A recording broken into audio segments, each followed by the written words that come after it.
The third British Prime Minister to stand down in the last 6 years, Boris Johnson leaves office as he entered it, convinced he was the best person for the job. It typifies a political approach in a career which has seen more than its share of ups and downs.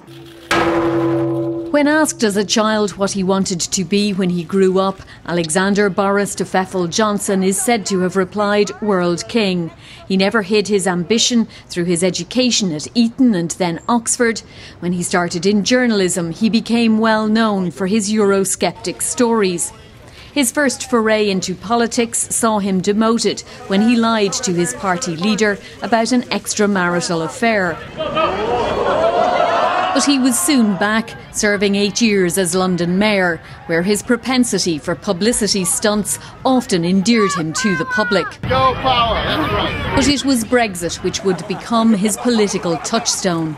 I will be advocating vote leave because I want a better deal for the people of this country.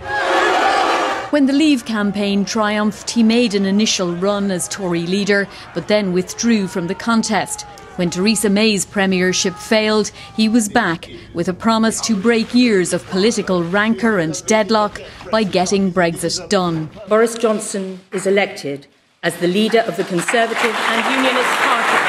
An early decision to hold a general election returned a substantial majority, but his premiership was soon overshadowed by the COVID pandemic, with Mr Johnson hospitalised when he contracted the disease. First of all, in my own case, although I'm feeling better... Public falling out turned his once closest advisor into his arch enemy. Did you hear him say, let the bodies pile high in their thousands, or it's only killing 80-year-olds? I heard that in the Prime Minister's study.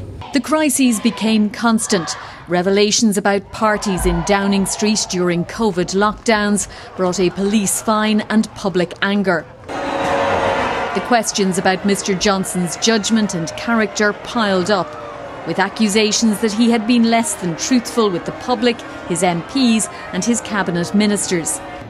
But as the high-profile resignations began, his fate was sealed. A party no longer sure about his probity or his popularity decided it was time for Boris Johnson to go. Fiona Mitchell, RTE News, London.